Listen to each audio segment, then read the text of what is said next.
You're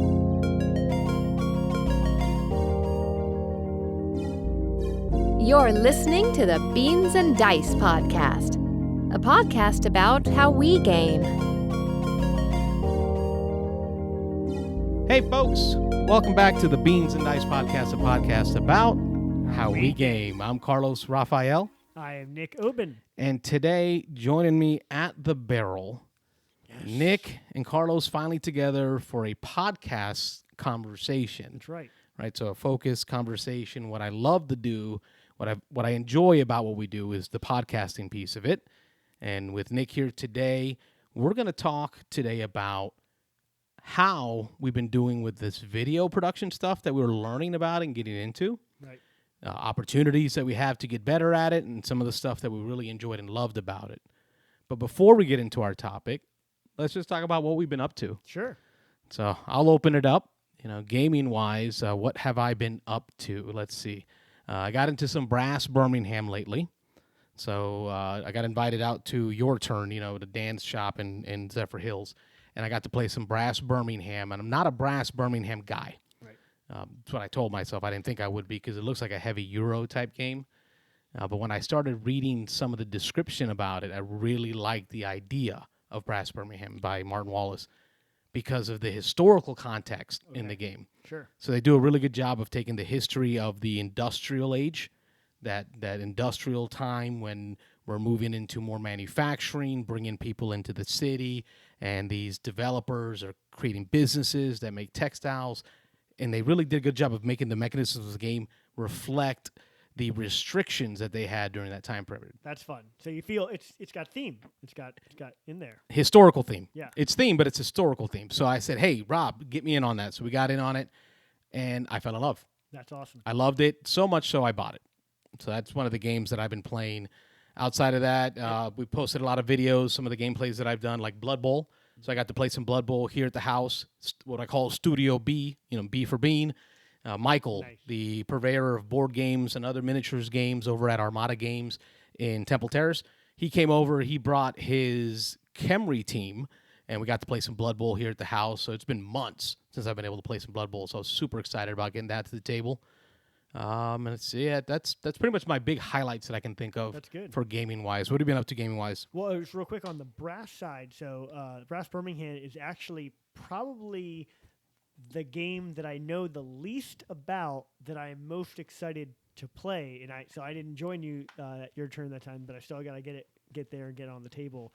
Every time I see the game, I get excited about it, even though I actually have not watched a single how to play video, haven't watched a review of it.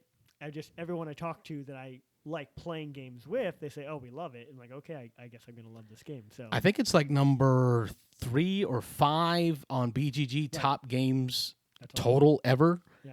And that's why I gave it the try. There Like I didn't think I would like it, but I gave it the try, and I got to say it is legit. The hype is real on that one. Nice. For me, speaking of highly rated games, I've actually been doing some online board gaming because we are still right now in the midst where that's a popular thing to do. So I've been that coof that everybody's dealing with, that little coof that keeping everybody from doing stuff. Something. And so I've been doing some Terraforming Mars online. I actually have a couple of gaming groups that I'll play with that, and that's been a lot of fun. We've played that together. Yep. The Steam implementation of it is really sharp. It was really clean. So that was a lot of fun. But how are you doing with the timer mechanism? Great question. So I was actually the one. Carlos is rubbing me a little bit here because I'm the analysis. Why paralysis. never? Never. I'm the analysis paralysis guy a little bit in our group, and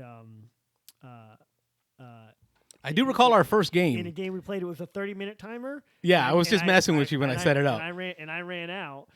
So what's funny is that the last time we played, just a couple days ago with some friends, the guy setting the game up didn't know what that was and just left it as the default, which I think might even be. I think it is like 30 minutes because I left it at the default. Yeah, it was either 30 or 45, and I pointed it out to him when we started playing the game, and they were like, "Oh, is that what that is? Oh no, this is not going to work." Did you guys do a full restart? We did a full restart. Oh, come on! You didn't even try to challenge yourself. I was bummed. I was ready. I was like, you know what? I've played this online a bunch of times. I'm familiar with the interface. I had an industry, a corporation that I liked, and a great setup. But then when we started it, and they set it at the longest period of time, which is 45 days. You actually have that's set up for like an asynchronous Wait, days? Days. So it's like an asynchronous play, right? And so you could take your turn. There's not even a challenge at no that one point. else. I mean, at least make it an hour and a half. Make it feel like you got to try. Well, and what's funny is that game went for like over 3 hours that night. It was a 4-player game, and it took us probably 3.5 hours because everyone had as much time as they wanted, and I'm sitting there. That's the problem. You have too much time, and you have the opportunity to really overthink it. Yeah. But it was fun. It was fun. It was a good time. And that's the nice thing about gaming at home in the comfort of your chair is it went late, but oh well. Then I just You just rolled into bed turn and off the computer and go to bed. Yeah, it's all good. Other than that, I have been referring to the last couple weeks lovingly to my darling wife as Kickstarter season because of that same Rona that was going around. A lot of Kickstarters that were expected January, February, March, April, all of that time frame were all delayed, and now they're all not. And so, ding dong, it's another Kickstarter. Are you reaping what you sowed? I mean, she is great about just saying, "Oh, that's great. You know, that's a nice thing that you did there. Where's it going to go? You know."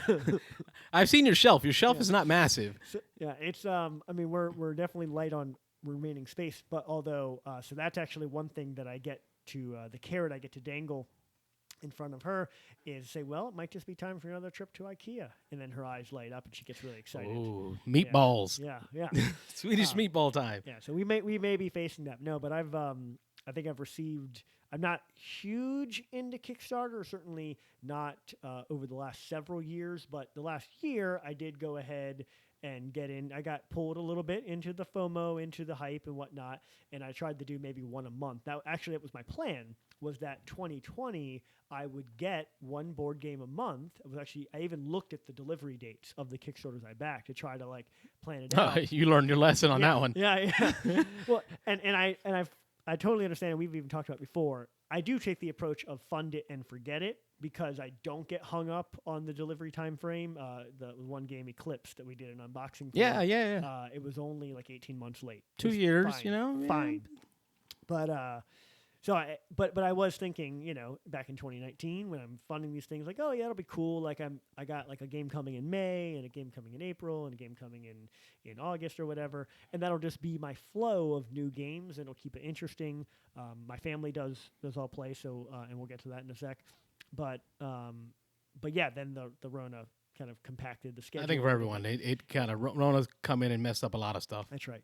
So it compacted the schedule, and now it's been fun though. It's been fun to get them, and a lot of them are actually, it's amazing, for as long a process as Kickstarters are, they're actually sometimes downright quiet and shy about the whole like, oh no, it's going to be on your doorstep on Monday, because the distribution services are not, they're not like the game producers. They're just the ones that are like sending it out, like loading them up on trucks. And it's out of their hands at that point. Yeah.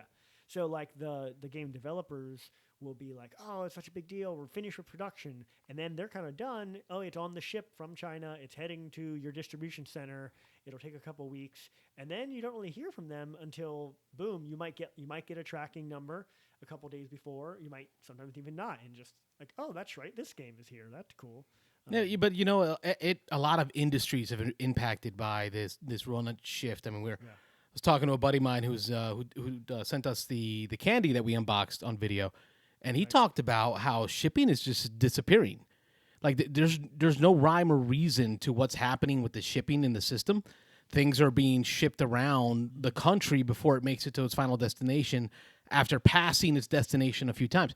It just doesn't seem like anyone can control what UPS or USPS is doing right now. Right. It's kind of madness. So I can see why they're not going to want to commit to, hey, it's going to be here soon when it's literally out of their hands. Right, exactly. No, it's true. And it's already, Kickstarters are already known for being delayed and whatnot, and communication. Okay, we got it off the boat. Yep. It's up to the distributors. And a lot of these folks, and this is some companies get ding-dong, they've moved on to their next campaign. They've moved on to their next Kickstarter. Did you already get the email telling you, hey, don't forget, we got a new campaign, but you still haven't seen the product? Correct. Correct, especially with this delay. But anyways, it's been fun. So obviously I have opened a couple of those boxes, and we've been playing some board games. So Tiny Epic Dinosaurs. Yeah, your first video. Yeah, Part of our pretty main cool. topic for today. And so what's funny about that is that was one of the only Kickstarters that I told my oldest son, who's about to be turned 9, about. And he would ask me, like almost every month, hey, do we have it yet? Like he actually engaged in that process. He remembered that was a Kickstarter, and there was this dinosaur board game, and he's familiar with the Tiny Epic series. We have Tiny Epic Mechs, Zombies, Quest, and Tactics? no, we don't have Tactics. We want Tactics. That's a good one. Yeah, it's good. Oh, I love them all. yeah. They're just like, there's something about that miniature packaging. It's fun. You know, it's legit. Yeah, I can see why he wants to collect them all. And Galaxy is the last one we have. Galaxies, which is great. Anyway, so he knew it was part of the series and it was not in source, so it came. We opened it up right away. We actually played. We started a tradition of new board game Wednesday to try to get rid of my shelf of opportunity. Other people might call it your shelf of shame, whatever, you know. You're so kind. It's so nice. It's great. It's just an opportunity. It's a fun waiting to be had. That's what it is. If this feels rehearsed, it's because I've told even my kids. My middle child will say, like, "Don't we have enough board games?" Like, shut your mouth, son. Ugh, get out of my house. No, we haven't opened them yet. We're gonna play them. So it arrived and we opened it and we played it and we got several plays in, and it was fun. It was good for them. There isn't this need or desire to like check off we played this or get it off the shelf of shame. It's just a game that's Right, new, because I mean and that's they an wanna adult play it. thing. Yes. That checking of the list, that's Yep. an adult thing that we get, built into us as we grow into our careers. And there's a completionist element to it. Like you want to get them all, and then oh no, I check think to that's say you born did into it. us. Yeah. That Pokemon catch 'em all thing. It's great. But for them, I mean, we rattled off play after play. Probably got 3 or 4 games in with those guys, and that was a lot of fun. So it was Nice. good. And then I admit that the whole time I was thinking like, oh yeah, we can make a little review out of this. Actually, the oldest kid still intends to do his own YouTube video that he wants to do, and so How old is he now? he's about to be 9. He'll 9. be 9 in a couple of weeks. Yeah. That's great that you get to be able to actually play some games with them. And I, as a father of 3 boys, I understand the struggle of trying to keep their attention and not get frustrated while you're playing with them, because you want them to like it as much as I like it. And that's hard. And also a piece that, and this is something I just talked to them about, playing it the right way. When as kids they just want to play it the fun way, and the fun way might not be correct, might not. They're into following the rules, which is cool. In fact, they'll actually get a little like, hey, I don't want to cheat, I don't want to break the rules. We've kind of instilled that in them, but they'll also just goof off. It'll be their turn, right? And it'll be their turn, and they'll be like playing with the little mini dinos instead of taking or their turn. walking away from the table trying to find snacks, and you're like, wait a minute, you're holding us up here. Oh man. They will get up from the table and jump around. I don't know how you do it. I struggle with that. I struggle with it because I'm like, love this as much as I do. Give this as much focus. But they're 9 and they're 13 for some of them, and it's not easy. I've said the phrase a lot. I'm glad you're having fun, but and there's something to be said for removing the but there, because it's a game, and if we're having fun, that actually is the point. Is it? Well, I thought it was the win. Yeah, no.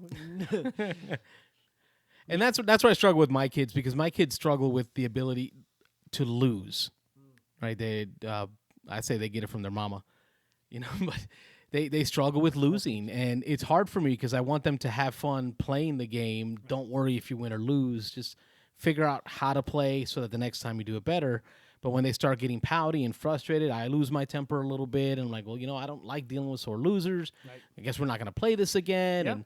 Yeah. And then I'm standing around like, where are my friends? Yeah, no, and that's a good. I'm glad you brought that up. I mean, it's a shared experience there. We have shut down a game because it's like it's not fun. It's not fun to play. The tears are flowing, and fortunately,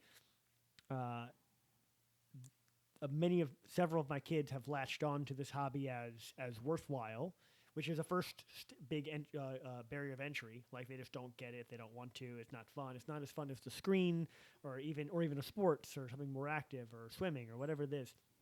So we are past that hurdle because we played with them when they were younger. We did co-op games to avoid some of that stress of losing and winning. So Castle Panic was actually our main way of getting the kids involved and saying, let's play Castle Panic. There's cute little ogres and goblins you have to kill, and you get to be knights and archers and stuff like that. So that was great. And then we moved into the competitive games. We didn't actually do competitive games until they were already quote-unquote gamers. And co-op games were the only thing they actually knew about. Then it was, obviously they knew about their brothers, so they argue with each other all the time. They compete all the time. They understand the concept of winning and losing. But as far as board games it was a safer space until it wasn't. Then we introduced competitive games. And now it's an issue sometimes. It is a struggle, and I know that I lost my oldest, who's now 17, at an early age. We're talking, like 6, 7, 8, 9. That just wasn't his thing. Yeah. Right. And my middle one, he's more apt to play it, and then my youngest is still in that exploring age. He's 9, so he's still exploring and trying to figure out what he likes and what he doesn't. So it's hard because, like you said, if you can catch them early and then get them to like it, you've got a gamer for life. Right. Whereas I feel my 17-year-old, at a young age, he just struggled with losing. And that's just something he moved into his high school career of baseball, and you can see that he struggles with it still. Right. If things aren't moving as he intends them to move forward, it's frustration. So I had to work them early is my suggestion. But no, that's really good. Yep. Glad to hear you've been into a lot of good stuff. That's been what we've been into. Right. So at this point, we'll pause, we'll take a break, and then we'll come back for our main topic today, which is our YouTube channel, the Beans and Dice Podcast YouTube channel, and what we've been doing with it, and celebrating the fact that we hit 100 subscribers. So, folks, we'll be right back. You're listening to the Beans and Dice Podcast, a podcast about how we game. Hey, folks, we're back. Beans and Dice Podcast. I'm Carlos. I'm Nick. And now we're going to talk about the topic of today's show, the Beans and Dice YouTube channel. So what we're celebrating today on this podcast is we hit 100 subscribers. Yeah, so that's awesome. Like about a week ago, a little over a week ago, we hit 100 subscribers, and now we're sitting at like 149, like right on the cusp of 150. Who's counting? Right? I am. Yeah. Every day, refresh. Fine. The fact, but we went from like 90 to 150 so much faster than I went from 0 to 50. Right. Like I remember I celebrated 3 weeks ago, hitting 50 subscribers. It's like, wow, I hit 50, and then 50 to 100 was like that, and then 100 to 150 was even faster. Yeah. So I'm hoping to see that exponential growth with the podcast. But I think for me, the key piece of the podcast and my mission for the podcast has always been for us in our gaming group, our local Tampa Bay, Florida area gaming group, to be able to share our passion about board gaming, how we want to share it. Right. So I always talked about our motto, how we game, right? So I'm not trying to copy anyone and what they do or how they do. I just want to do what I love to do, which is gaming and talking about gaming. So I've opened this thing up to, the entire group. It was always an open invite. Hey, who wants to be a part of this? Who wants to share this with me? What content do you want to contribute? And I've started to see folks really come in and provide content. Yeah. I've got Dan from Your Turn in the Cafe. He's got his own YouTube channel with over 4,000 subscribers, but he's providing content for my channel because he's doing things a little different than what he would have done on his own channel, right? Where it's just Dan the Graybeard. So you can look him up on YouTube, Graybeard. Yeah, Graybeard. I think it's Graybeard Gaming. Graybeard Gamer. Yeah, Graybeard Gamer. I'll put a link. Sorry if we got that wrong. In the podcast to this, Graybeard Gamer on YouTube. Look him up. Yep. And he does a lot of solo gaming and solo playthroughs as well as how to plays, and he's excellent at it. Right. So I know Dan's been contributing. So Michael Lorenzo's been contributing as well, and his content is hilarious. Right. Rob's always been there with me from the beginning because Rob's always been the as I say, the rice to my bean. Sure. Speaking of, his lack of melanin. It's great. And my abundance of it. So it's been fun doing it, but now I get this message from you saying, "Hey, I wanna be a part of this too," and that got me excited because we've always had great conversations about board games. So you had an opportunity to provide some content for the channel. So the topic, the part of the topic I wanted to have today is to get your experience and share some experiences we've had with what it's like actually making videos. Yeah, it was fun. It was fun. And let me actually just talk and give up my end of that story on becoming a part of the team and feeling like part of the team, and moving from embracing the fact that it was a group of gamers who already talked about gaming all the time, who already gamed together all the time, and just so you completely succeeded in your mission of making a channel about how we game. Like, that was your motto, but it also just made sense. And everyone says it in all the videos, and it became like my wife even joined in and does the audio there for the intro and the outro. You know what? She was one of the first contributors. Let's be honest about it, because it was early on. And you're right. I forget that she was an early on contributor because I needed some kind of a bumper. Yep. And you offered her up real quick, and you shared with us about how she does my wife.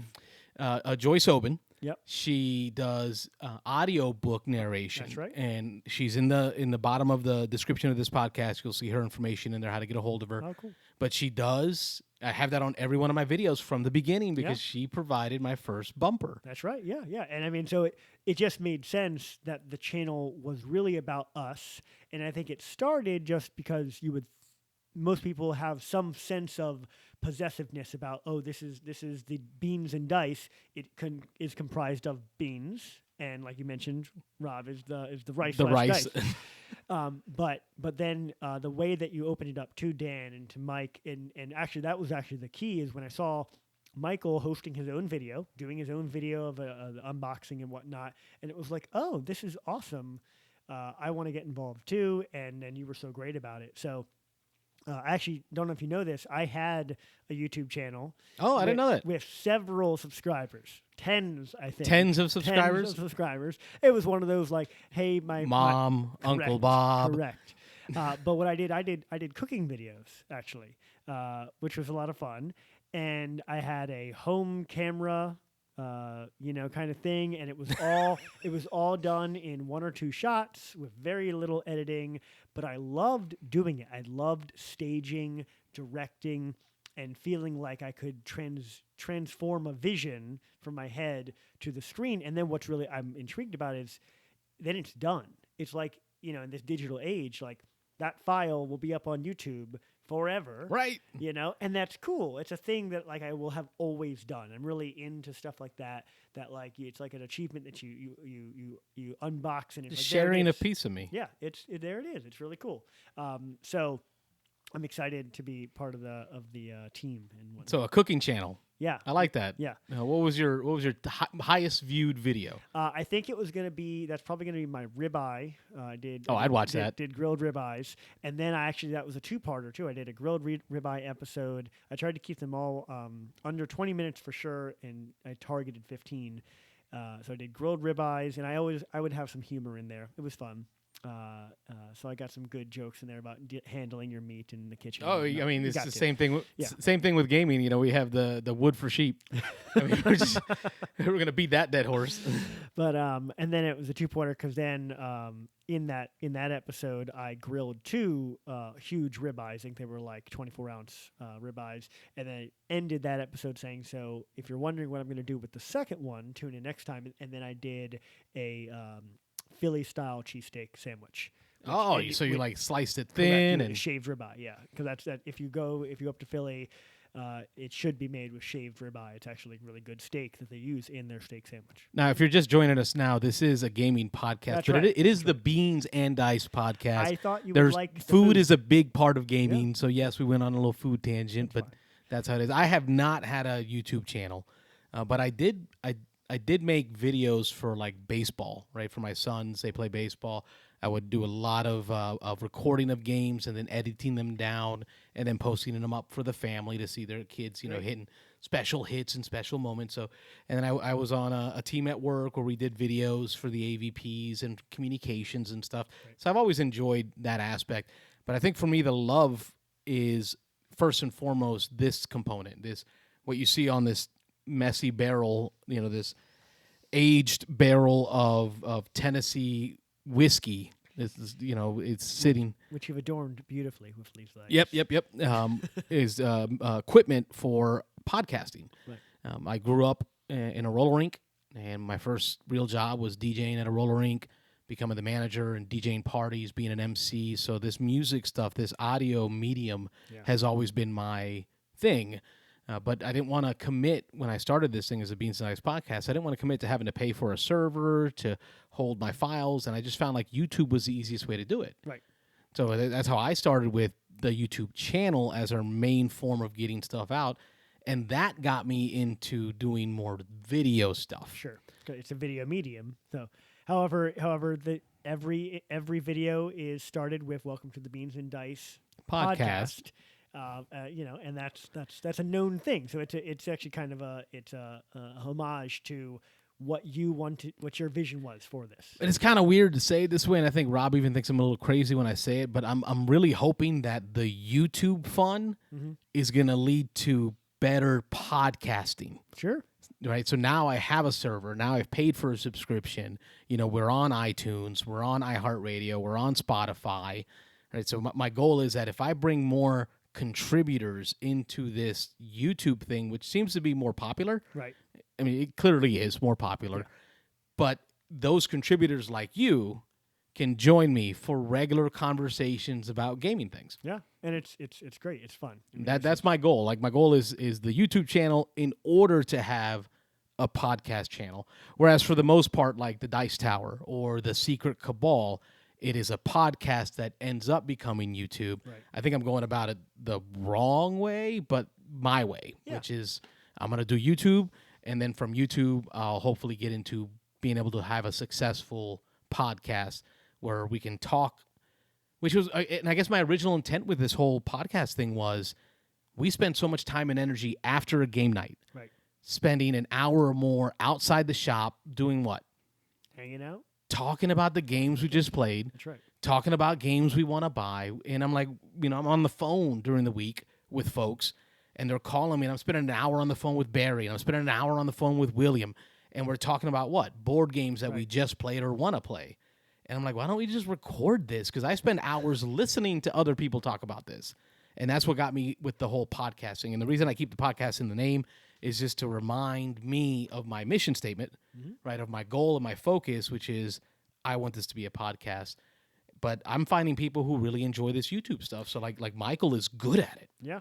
Dan is good at it. I mean, these guys are great at what they do, and I've learned so much about editing and capturing and videos and just, I mean, the setup that I'm dealing with today that I have here right now. Where for those of you listening at home, if you watch on YouTube, if you pull up on YouTube, you'll see the cameras being switched, and it's all live on the fly, thanks to things that I've learned from Michael that we've worked together on. So I'm becoming a better YouTuber and starting to have an itch towards making better YouTube because of what we started with the podcast stuff. Sure. But I think it's also going to create some efficiencies in how I do the YouTube stuff that's going to translate into better podcast for what I like to do. Yeah. And in the meantime, the YouTube medium is a ton of fun.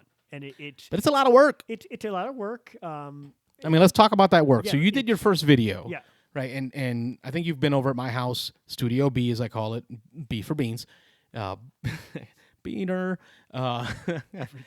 You got to do some videos with me here, and you stood around for minutes on end as I set stuff up, as I set up equipment and ran cables and that stuff, right? So you got to see the difficulty of it, right? But until you feel it, yeah. I mean, how'd that go for you? So I took the approach. It was my first video since doing my previous series before, which I put almost no effort into as far as the equipment goes. Knowing the level that I was shooting for on the Beans and Dice podcast, and how you and Michael and Dan and Rob had already put videos out there. Dude, my stuff is garbage compared to that. Well, yeah. So the, I knew the level you met it when you showed up. Yeah, I tried. That's the thing is actually Can you fog a mirror? Yeah, we had. Can you fog a mirror? Is your shirt warm? You've met my level. We had good chats about some equipment, some basic ways of doing things. I did go out and buy a GoPro equivalent, the Osmo Action. So the Osmo Action is what I looked Love the into. Osmo products. Yeah, it's pretty good. I will say it is simpler to use, but then in the same way more limited than I was kind of hoping. So it will always be moving forward now. Nothing more than maybe the overhead shot or get one more camera angle. I'm not going to really get into the only 3 feet away vlogging stuff that you could then use it for, and it would be a primary camera for you.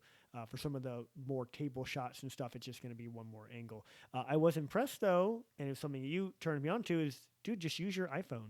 Like, just use your iPhone. Oh, man. It records 4K at 30 frames per second, and it's fine. Like, it's good. There's one of the YouTubers I watch, Board Game Coffee. Yeah. And I sent him a message. I said, bro, what camera are you using for your overhead shots? And he replied back, my iPhone. Yeah. I'm like, he's got this amazing show, this big show that he's got, and tons of subscribers. And I'm like, huh. Yeah. Good. Your iPhone. So I feel like for the next several videos, and I do have more videos planned, which I'm really excited about. We'll get into more on that translating a vision into a product, and I'm excited about that to get better at that. But I'm okay on cameras until, of course, I don't have to switch to camera 1. That camera right there. Oh, it's nice. Yeah, we don't talk about that camera in front of the family. It's fine. But so I'm pretty okay on camera equipment. The things I learned definitely were lighting is hard. Lighting is hard to look good, to look nice, and to translate. Here, we'll just jump into it. When I'm putting on my director hat, and I do want to do that. I'm like, I have a vision, which I feel is the part of a director. And if you have any kind of recorded video medium, is this is what it should look like, and it includes the sound and the lighting and the tone and the feeling and the stage direction, all of that. And stage direction, my wife and I actually both really get into. We like doing. We're going to do more of the acting. And I could tell in that first video, it just all came across the joy of doing it. You're gonna for those that may have not have seen it yet, definitely watch to the end. You get to see her do a little cameo, actual performance. But that's going to be no problem. It's going to be the technical aspect of taking my vision, and in my vision, the lighting is perfect. And the sound is clear and crisp, because why wouldn't it be? It's my vision, right? And it turns out implementing that in a technical way is more difficult than I thought. Yeah, when you get in that editing booth and you throw on your editing headphones and you're in your little dark room, wherever it is, and you hit play, and you're like, wait a minute. This it looks like that. I mean, I still remember not that long ago when I ended up unlisting Rob and I's first video. Like, I had to make a decision, like, wow, this was our first video we did together podcasting. We literally podcasted with some, like the $4 headphones from Walmart and a camera and a light, and it was just and whatever was in the room, basically. It was just so bad. Yeah. Although you'll have it forever, and that's nice. That's why I didn't delete it. Yeah. I figured I would just unlist it. Like, if someone comes new to the channel and they go, oh, let's see what kind of stuff they have, and they see that product, they might just never subscribe. Yeah. So I enlisted it. Yeah. A big thing for me, that some lessons learned, is definitely trying to have a consistent tone and lighting throughout the video there. If you do watch the video, that'll be mine, where maybe a year from now I'll ask you to unlist that Tiny Epic Dinosaurs one, because I had wildly different lighting at different moments in that video based on either where it was shot or even then what time of day, because I had where I did most of the actual review content was in my office room, where then I have a large window, and I shot the first little and that's intro. Perfect, because that natural lighting is just beautiful. It's beautiful. It's natural. It just looks the way you expect it, and it's free, which is awesome. However, the cost is timing. You have to do that during the day. And so I recorded the first little 30-second tidbit during the day, and then it was time for dinner. I went inside, had dinner, go back out. I'll finish the video real quick, and suddenly, like, everything had changed. Now it's dark. I have to try to recreate some semblance of that same lighting. So it was a challenge, and so I think I'll probably not duplicate that mistake again. You're not going to recreate the natural lighting you get from a 8-foot wide window. Right. So do all of with the a recording. 4-inch by 4-inch spotlight. Right. Yeah, it's not going to happen. Do all the recording during the day or all the recording at night, as long as at least it'll be consistent. The daylight will be better. with my schedule though, recording those kind of shots where it's just me in front of the camera is easier at night because family stuff and whatnot. And that's what I found is like, I mean, right now we're at a later hour. You came over to my house after all the kids have eaten, everybody's going to bed.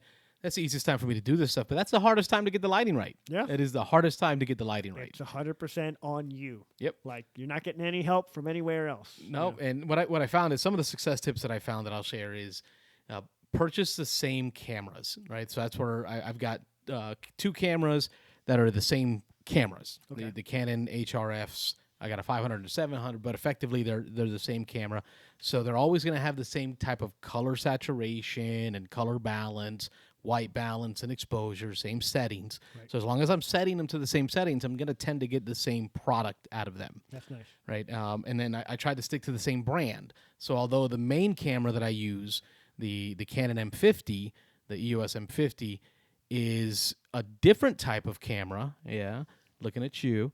Different type of camera. It's still the same brand. Sure. So it's going to tend to have the same color, built into it, saturation, menu type, and button features, right? Although this camera is my favorite camera, gives me the best picture. Yeah. The other 2, which are my side cameras that I use for like tabletop view, for view from straight down, or side views of the table, I know that they're going to have the same actual image, right? So that helps. Right.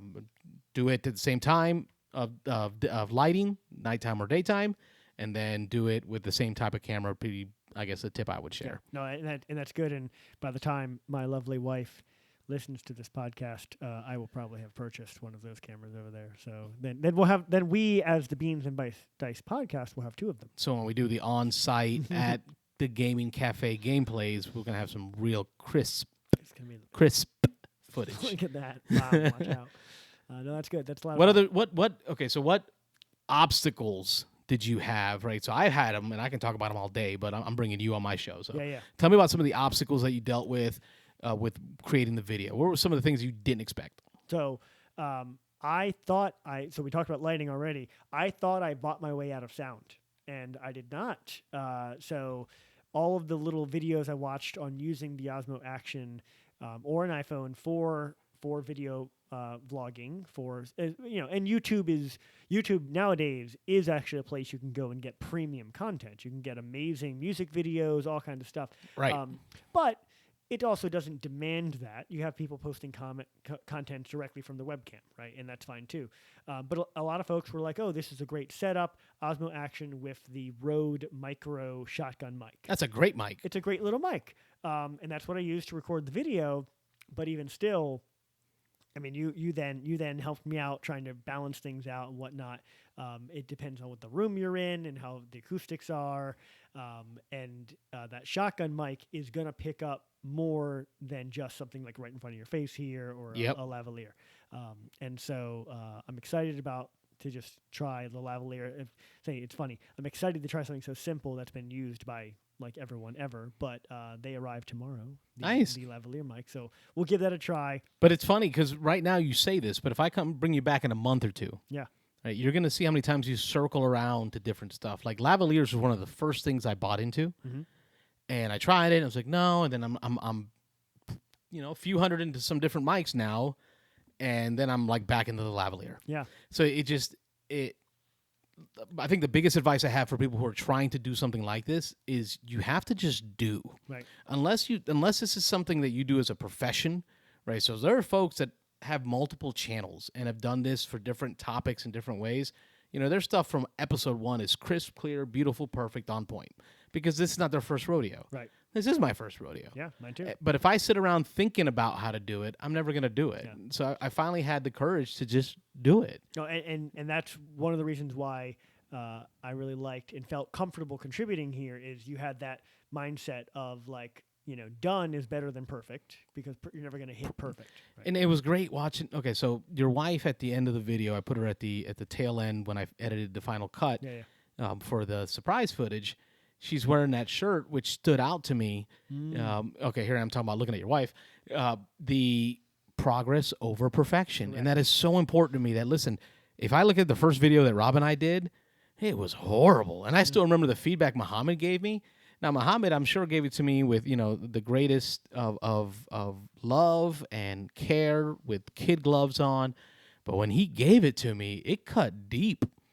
It cut deep, deep. Like, man, Was it a 5-star review? I stunk at this. Like, he's right.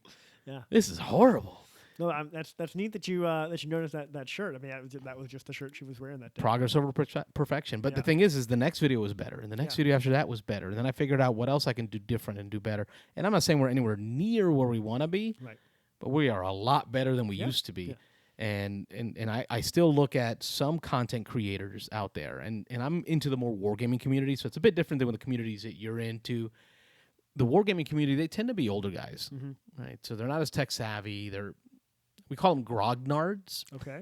I don't know. It's a term we use, grognards. With great love. Right, with great love. But their content is just rough. Yeah. It literally is the I've phone with the videos. microphone, and it's grainy. The lighting's poor, but they still have 3, 4, 5, 6, 7,000 subscribers. Sure. Because the audience is willing to accept that as long as the content is good. But I think my mission was, number one, we got to have good audio. Whatever it is we do, right? As long as the audio is good, I think people are more likely to allow it to play longer than if the video quality is not as good. I can my eyes hurting isn't as bad as my ears hurting while listening to something. Yeah, so that's been my big thing is we got to find the right audio setup. Yeah, and that is what I meant by YouTube. You can find excellent produced videos, but it doesn't actually demand that. Like it is a medium where, let's face it, half the people watching your videos are probably watching on their phone. Where if they're plugged into their earphones, the audio is more important than the viz, because like you're like this tall. I'm holding up. That. Right, you don't need 4K when somebody's watching it on their 4-inch phone. Right. So that's good. And so I will say, just back to that shotgun mic, I did like its performance in the rooms where we were doing more of the acting scenario. It was just when I sat down at the table in kind of an echo chamber. But think about those rooms. Are we talking about carpeted rooms? Correct. Right. Those are the big challenges that you have. Is you're going to find in each room it's going to be a different acoustical sound because it's going to bounce off in different ways. So find those room that works well for you. But if you've got that office off the side of the house, which is probably going to be one of the better places for you to record, right? Which is not going to be that comforted carpeted room.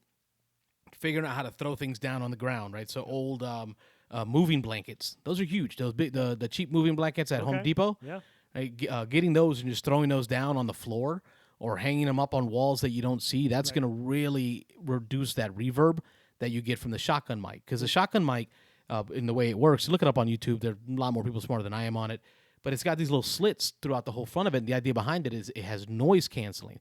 Because as the noise hits each of those individual slits, it bounces into the diaphragm of the microphone at an angle that cancels that noise that's bouncing in. So if it's not directly in front of the microphone, if it's coming in from an angle, those slits or those slots create a cancellation. So the longer your shotgun mic is, the more slits it has, the more sniper-like it works in its function. And buying the micro, you're looking at a 3 or 4 inch microphone, not a lot of slits, so you are picking up a lot more ambient noise.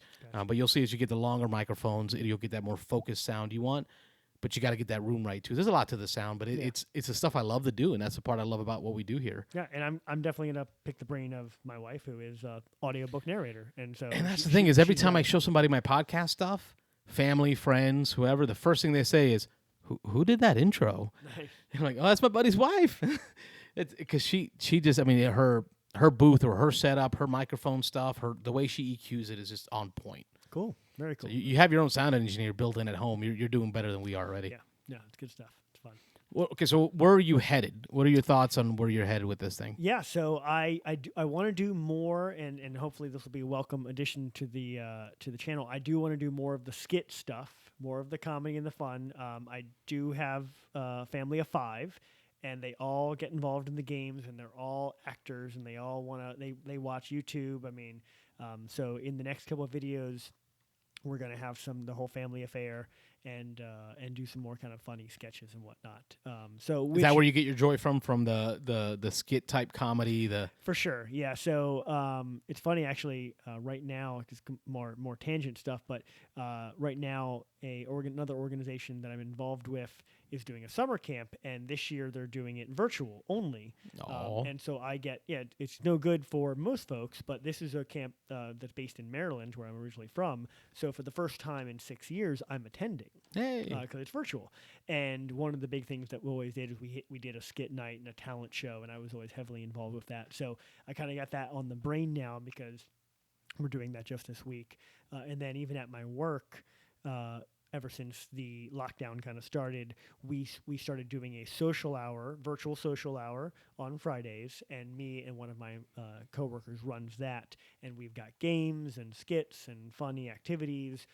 So that's an area I like to hang out in with regards to providing entertainment in this kind of way, in the video and audio way of actually providing entertainment more than a documentary or even like the review that I did. I'll do that. I like it. I like talking about board games. But I'm going to put, like, you'll never just have me sit down at the table, open up the box, and be like, here, I like the game, here's how to play. It's going to have a skit or which is where you get your joy from, the skit component. Yeah. So, which is good, because at the end of the day, this is what this needs to be. This doesn't need to be. This should not be a job. This should be just an extension of our hobby and our creative selves. Yep. That's how I see it. And for me, my creative self is not that skit comedy type stuff. It's not the reviews of the board games as much, except for games that I love, right? And it's not the teaching how to play. For me, it's the talking about the game. I love deep discussions about game strategy, the game itself, what we like about it, what we don't like, what we could have done better, how that gameplay went. And I think I'm going to focus more of my energy towards doing those deeper dive conversations. Sure. Which you might find, and you can see this on my channel, I might do a deep dive one day about a game, and then 2 months later, we're going to come back and deep dive it again. Because you know what? Our after so many plays, how we like it, how we enjoy it, how we play it will change. And again, it's about how we play, right? So it's not about how to play this best. This is how Carlos does at Midgard, right? At Champions of Midgard, or how Carlos approaches, I don't know, Brass Birmingham. But I'm also really enjoying doing the live plays. So we've recently done some live plays of Gloomhaven. Yep. Jaws of the Line.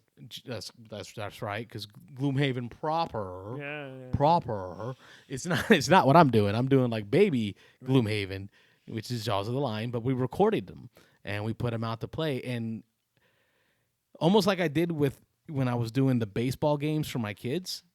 I love going back and just watching games that I coached to see what I did right, what I did wrong, what I could have done better, because you remember things differently. So I really enjoy just watching them again on the YouTube, on the tubes at night, and just seeing, hey, what did I do different? How could I have done that better? I want to do more of that. More of the games that I like watching. Blood Bowl, we've got the new Blood Bowl edition coming out this year. I'm going to do a lot of games, videos, gameplays of Blood Bowl. I definitely want to do Brass Birmingham. That is definitely a game I want to get to the table. In live view, Sekigahara, that's on my list to get to the table. But those live playthroughs is something I want to do. Well, and this is the key here. You're just rattling off a list of games you want to play, right? And that's what we want to capture, is how we play, how we game, and the reason those live playthroughs that we're doing as a group are compelling. And I agree. I hadn't before really seen it as something I was interested in watching. I don't watch other people's playthroughs. Yeah. but I'll watch me and our group, and it's fun. And I think we have a good chemistry. And I think the way that we game is fun and it's relatable. It's not necessarily unique. It's not like we're super special or anything. No. But it is our own little thing we got going on here. And we're very different, and that's the best part, is each and every one of us comes from such a different background. Neither of us are particularly young. We've gone through some groups of friends. We're parents. And yeah, I mentioned earlier how I'm actually from Maryland, so I had a whole home base. I grew up for 30-some years in Maryland there. Had a group of friends, played in college, played through high school, after college, and coming down here, finding actually you through Armada, or one of our local game stores, where you were hosting a TI4. That's right. I did a TI4 demo night because I was trying to get people to play with me. It was amazing. I saw that, and I'm like, you are my people. Let's do this. Yeah, that's how I met Muhammad. Yeah, It was the same day I met Muhammad. Oh, really? And I think George, too. That's amazing. Yeah. So, but all that saying, I agree. I've never actually been part of such a diverse group that then shares a lot in common, but also has a lot of differences. Yeah, which translates into really fun game nights. Yeah, it just does. is. So I'm so glad to have a great diverse group of gamers here in Tampa. And again, back to how we started this conversation. That's what brought us into doing what we're doing right now. Yep. And on the YouTube, it's just kind of sharing what we think is a good thing. Yeah. Yeah. How we game. That's right. So, hey, I want to say thank you for joining me tonight, coming all the way down from Zephyr Hills into my neck of the woods, the North Tampa Lutz area. Not too far. To podcast with us. On that note, we want to say thank you to the folks at home listening. Please be sure to subscribe, put a comment on the iTunes, or rate us on the iTunes or the iHeartRadio or whatever it is you found this podcast, Spotify or not. And also, don't forget you can watch it, the video version, on YouTube. That's right. So be sure to subscribe to YouTube, because I want to make sure that anytime I podcast, I want to make sure that we're putting the video recording of that podcast on the YouTube channel for those that prefer that medium of watching it. So on that note, cheers. Welcome to the team. Glad to have you on board. And to you folks at home, thanks for listening. We will catch you on the next one. I'm Carlos. I'm Nick. And we'll see you next time, y'all. Take care, everybody. You're listening to the Beans and Dice podcast, a podcast about how we game.